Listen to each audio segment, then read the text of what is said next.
Good day, ladies and gentlemen. Welcome, everyone. It is Monday, and what a great day it is. Simply because it's the day the Lord has made. We are going to rejoice, be glad, and continue our study of Matthew. Good to see you all this morning. Dale Waters, how's it going? It's been a while since you've been with us live. Good to see you all. Joe and Kathy and Megan and Aaron, Sana and Christian. And I think I got everybody here. Stephen says, rejoined being a partner. Such great bonus content. Intro to Biblical Theology is a must. Yeah, I've had a number of people say, especially back when we were running the School of Theology, that was the most transformative of our courses. So I'm glad you're enjoying that. Hey, I saw that you had signed up again. Are you going to be able to make it tonight? We have a partners meeting, a Zoom meeting. You should have received an email. Stephen wouldn't have yet. The rest of you should have. So if you didn't get that, please let me know, and I will send you out a link. The rest of you should have gotten it. Steve, if you can make it, Steve, sorry, I don't know if your name is Steve or not. Stephen, if you can make it, let me know, and I will send. I'll probably send it to you anyway, and not worry about that. Hello, Joe. Dale says, yeah, that day job thing can get busy sometimes. Glad to hop on when I can. Yeah. That's good. All right, so we're in Matthew chapter 12, and we find Jesus hitting the Pharisees where it hurt, if you ask me. So 12:1 says, and at that time Jesus went on the Sabbaths through the grain fields, and his disciples were hungry, and they began to pluck ears and to eat. Now, one interesting thing about this is when I see the word ear in a field, I think corn. Don't you? We use the term ears of corn, which I found interesting because the other translations don't have that. So I did a little research, and apparently that is an American thing, that this term can apply to whatever the leading grain is in the area. And it comes through the British mindset into American. They call what we here in America call corn, they call it maize. And corn might refer to a variety of grains. So I don't know if that's true or not. That's what I discovered. The word here is, in their context, would have been for wheat. So not particularly important, but I did find it interesting. So they're hungry, they're walking through these grain fields, and they pick some of the wheat and began to eat it. And the Pharisees, having seen, said to Jesus, behold, your disciples do that which is not lawful to do on a Sabbath. Another word issue that I hadn't ever seen before that strikes me as interesting is this word lawful. Your disciples do what is not lawful to do on the Sabbath. It's not a form of the word law. In other words, it's not nomos and of that family that is usually part of when the New Testament talks about being lawful. This word is more along the lines of authorized, which I find that interesting because they didn't use a word for law here, but for authorized. Now, it probably could be applied to that. Why would something be authorized? Because it's in the law. But I do wonder if they chose this word on purpose, because there's no direct prohibition in the law against picking a head of grain on the Sabbath. Who is it that rendered that action unauthorized? Well, I would say the Pharisees themselves. So anyway, I might be making too much of it. It's just an interesting word choice by the Pharisees, and Jesus uses it here as well. Maybe it's a synonym for lawful, and I'm making too much of it, but I do find that interesting. All right, so they're accusing Jesus' disciples of breaking the rules on a Sabbath by picking these heads of grain. And Jesus said, "Did you not read what David did when he was hungry, himself and those with him? How he went into the house of God," that would be the temple, "and ate the bread of the presentation, which is not lawful to him to eat." That's the same word, authorized to him to eat, "nor to those with him, except the priests alone." Aaron says it's regulatory law. Is that, are you being tongue-in-cheek there, or what are you referring to there, Aaron? So Jesus' response to this accusation that his disciples are doing that which is not lawful, not authorized on the Sabbath, is he calls up an example from David. Now, if you know this story, there's a couple of things here that I think might apply. This is when David is on the run from Saul because Saul has had enough. He's angry. He wants him dead. And this is right after the whole interesting scenario where Saul's son Jonathan warns David. He says, I'll check with my dad to see if he really is trying to harm you. And you go out and hide in the field. And if it's safe to come in, I'll say one thing, and if you need to flee, I'll say another thing. And sure enough, Jonathan discovers that Saul is trying to kill David. And so he says what needs to be said so that David will flee. So David takes a group of men and he runs from Saul and from harm's way. And he goes to a priest, he and his men, and he says to the priest, "I am on a mission, a private, secret, top secret mission sent by the king himself, sent by Saul. And so I can't tell you what I'm doing, but do you have any bread here that I can eat? And my men, because we're all starving." And the priest says, "Well, I don't have any that is for the common man. The only bread here is the bread that is the bread of presence," or presentation as it's translated here, "and that is reserved for the priests." So every Sabbath, these 12 loaves of bread that were there at the tabernacle, they were to be replaced, and then the only men authorized to eat that bread were the priests. The layman was not to eat that bread. It was sanctified, consecrated, set apart. And David said, but we're hungry. And the priest makes the decision to go ahead and distribute this bread to David and his men. He says, "Are you consecrated yourselves?" And particularly, he's asking, have they been with women? So if they have touched a woman who is menstruating, or if they've had sexual intercourse with a woman, they would be unclean, and he wouldn't give them the bread. But if they have not engaged with women, either of those scenarios, then he would go ahead and give them this bread that was only allowed for the priests. And David says, "Nope, me and my men are clean ceremonially," and so they eat the bread. So Jesus here, in response to them saying, your men are doing what is not allowed to do on the Sabbath by eating the grain, he says, "Did you not read when David, when he was hungry, he and those with him, went to the house of God and ate the bread of presentation, which is not lawful, not authorized for him to eat, nor to those with him, except the priests alone?"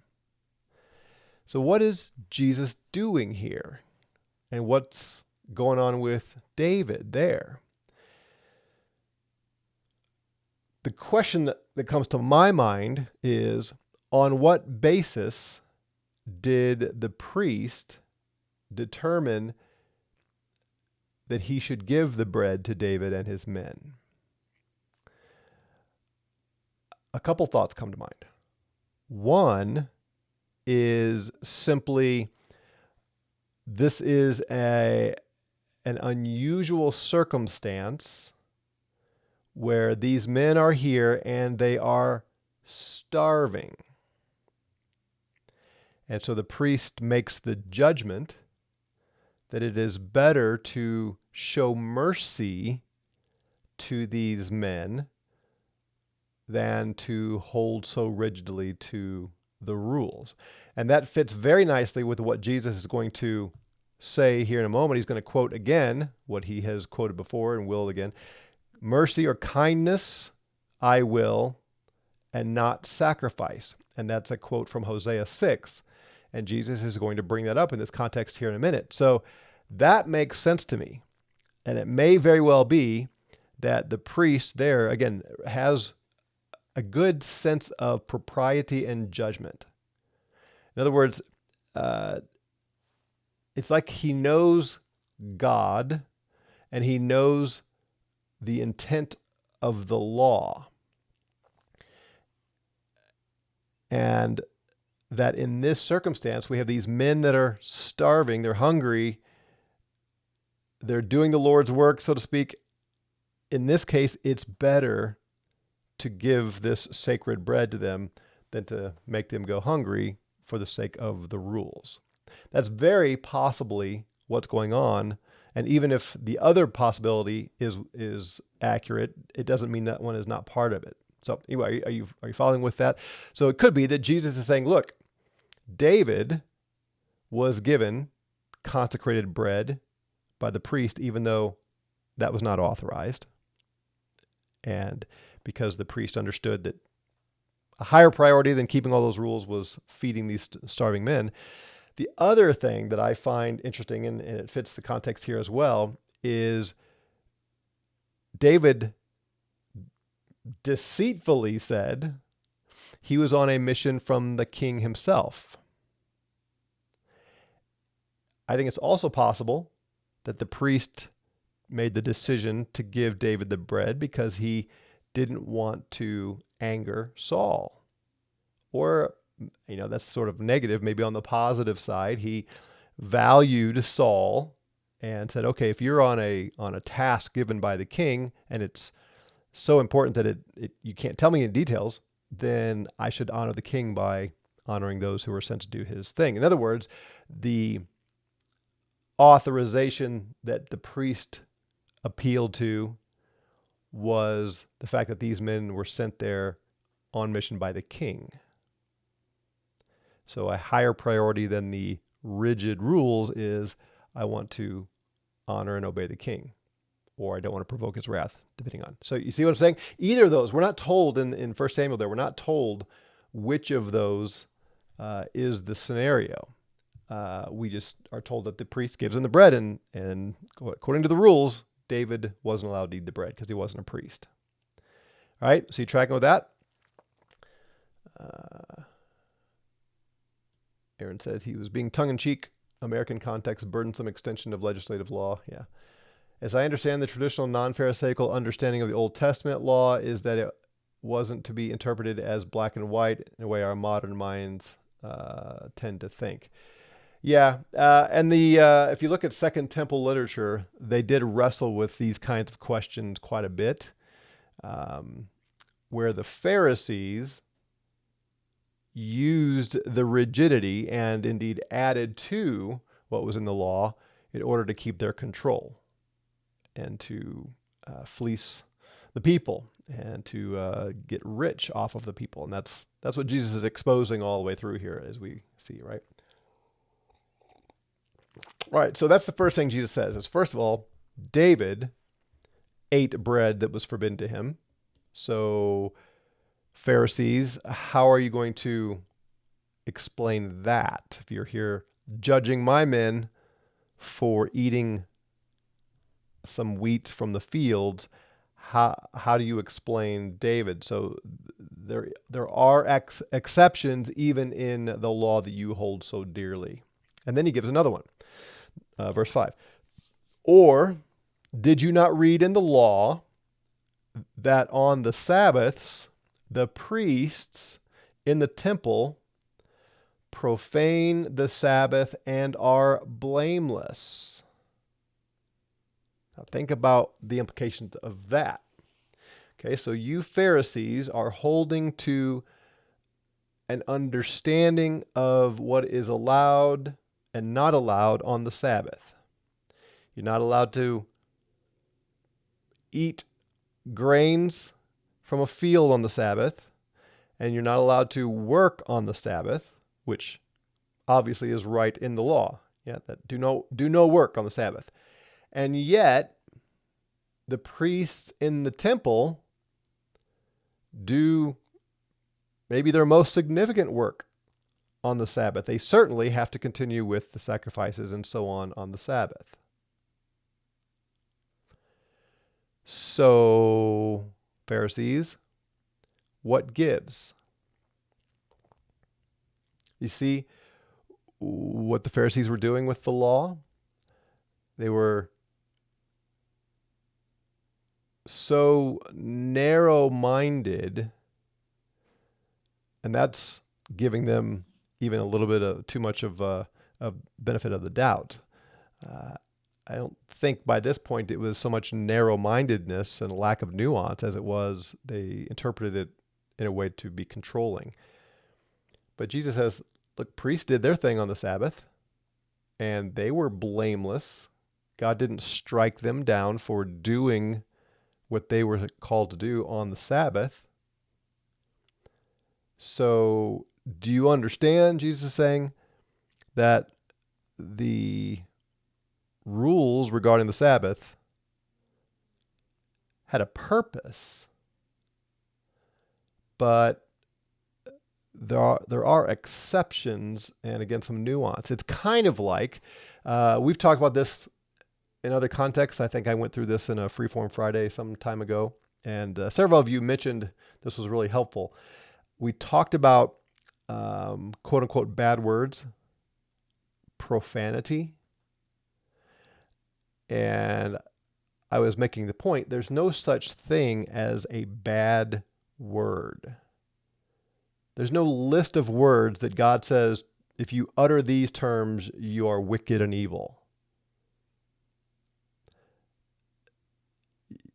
You know what I mean? So then we discuss, why are some words profane, and how to think through that. And sometimes you hear some of your favorite, Christian leaders use some strong language, and you think, oh, I wish they hadn't done that. Well, Paul used some words that you wouldn't let your kids use probably. And yet we've elevated these terms to such a degree, and we've lost the nuance and the intent of what profane language is. And sometimes we get so offended at it. There'd be a movie full of great violence, of murder and deceit and abusive language, and let's say there's sinful sex, but it's not nudity, it's not portrayed, it's just everybody knows what's going on. And it's amazing to me how many Christians will get all up in arms at the language in a movie like that. And they're like, I can't watch that movie anymore. I can't watch that TV show anymore because of all the horrible language. When the whole premise of the movie is deception and murder and, all of that. It's like, okay, why? Sometimes I think we get close to straining out gnats and swallowing camels ourselves. Anyway, all that, the point is to have some nuanced thinking about the words themselves are not evil. Why maybe should we avoid saying these words and in what circumstances requires some careful thought and understanding about why those words might be offensive to God in certain settings. But if you just make a rigid law, this word is evil, you really aren't thinking. You don't have a biblical basis to say that about any word. With children, to say, don't say these words and you're going to be punished for saying them, great. You're teaching them a practice. But as they get older, you need to teach them to understand why words are so significant and what they're communicating and so on, and give them that nuanced understanding. So for children, one law, if you will, and then as children grow into adults, there's a broader understanding. Now, if you want to control people, then you go back to the childish approach and you give them a list of words that they're not allowed to say. And we've seen this with our both the leftists and the uniparty here in the U.S. in recent years, of them seeking to control U.S. citizens and go way beyond the Constitution. We have the Constitution, and then we have all of the unauthorized actions and words and so on, even to the point of changing the law, as they're trying to do with the Second Amendment and so on. Right. So our Congress is seeking to control the citizens, which is exactly what the Pharisees were doing. And so Jesus here brings a second example that they can't explain. How do you explain, Pharisees, that the priests break the Sabbath and yet they're blameless? So he's exposing their rigidity and their lack of nuance at best. You tracking with all that? So those are just two counterexamples saying you guys are not good at thinking about the Sabbath and the law. And then he just goes straight to the bigger statement here. And I say to you that one greater than the temple is here. So the priests in that same law that you read, they profane the Sabbath and they are blameless. And I'm telling you, there is one greater than the temple here. So as bad as that is, and you think profaning the Sabbath in the temple is bad,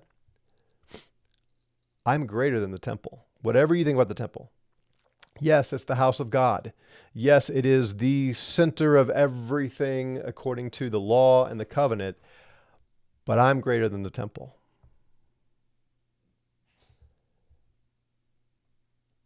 There's no subtlety about that. There's no room for wrestling through interpretation of the law. Jesus just says it flat out. I am superior to the temple. And apart from calling yourself God, I don't know that he could have been more blasphemous in their opinion by saying, I'm greater. I'm superior to the temple. Then he takes it another notch up. But first he says, and if you had known what this means, kindness I will, or mercy I will. Again, this is the Hosea quote. I want mercy, not sacrifice. If you'd known that, you wouldn't have condemned the blameless. He's saying, my men were hungry. And those whose grain fields the owners of these grain fields had obeyed the law. If you know the law, you know they were not allowed to pick every kernel from the fields. They were to leave some for people who were hungry. The gleanings, as they were called. So those people did the right thing, and these men walked through, and they were hungry, so they picked some heads of grain and ate it, and that was not a violation of the heart behind the Sabbath laws. And if you understood that what God wants is mercy more than sacrifice, then you wouldn't have condemned them. They're blameless. My men are innocent of any wrongdoing here. But you don't understand the law. Now, the law was given for a reason, and God did get very angry at Israel repeatedly when they had a cavalier attitude toward it. At one point, there was a man who was out picking up sticks on the Sabbath. And the Jews came to Moses and said, what do we do about this? And he said, stone him to death. He is clearly in violation. And in fact, he was doing what the law said was high-handed, shaking your fist at God saying, I don't care what you say. I'm doing what I want anyway. And God was furious at that attitude, and there was punishment, there was judgment. But someone who knows God and understands the intent of the law would understand, I'm not supposed to go out and harvest the grain and make my bread on the Sabbath, but to just reach over and grab a couple stalks and eat when I'm hungry, that's okay. But the Pharisees didn't know that, or if they did, they disregarded it because it got in the way of their control of all the behavior of the Jewish people. Does it make sense? Are you tracking with all this? Dale says, better than where God's presence dwells, Lord of the Sabbath, the divine figure. Hold on. Yeah. Well, that's where he's going to go next. Yes. For, he says, the Son of Man is Lord even of the Sabbath. Now, if you're from a Reformed background, you're familiar with this passage and others like it, the parallels, because this is the kind of thing that is used to say that pastors are okay to work on the Sabbath, even if you who are, engineers are not. So what Reformed theology does is, first of all, they conclude that the Ten Commandments are the eternal moral law of God. And since breaking the Sabbath is a big deal in the Ten Commandments, you are not to break the Sabbath because it's the eternal moral law of God. Then they conclude arbitrarily that the Sabbath is now on Sunday. The scripture never even hints at the Sabbath being moved from the seventh day to the first day, but theologians do that without even thinking about it. And then they say, well, the priests were allowed to work on the Sabbath. And even though we don't believe in priests in Reformed Protestant theology, the pastors are basically priests. And they're offering sacrifices at the altar of the Lord's Supper and so on. And therefore, pastors are not profaning the Sabbath when they do their pastoring on Sunday. All of that, pure, arbitrary presuppositions. The other vocation they allow is doctor, because Jesus healed on the Sabbath. And if you're a healer, if you are a doctor, then you are allowed to work on Sunday. All that comes from passages like this, where Jesus explains the priests are able to do their work on the Sabbath. But the other presupposition they bring is, whatever Jesus is saying here is, he is not suggesting whatsoever that he has the authority to change anything on the Sabbath, because since the Ten Commandments are the eternal moral law of God, then Jesus certainly cannot change anything. But what does Jesus say? The Son of Man. And that, yes, as Dale brought up, this is referring back to his title under Daniel 7. He's already said in 11:27, all things were delivered to me by my Father. He's called himself the Son of Man already, meaning he is self-identifying as the Son of Man who in Daniel 7 is given the kingdom and the dominion over the entire earth.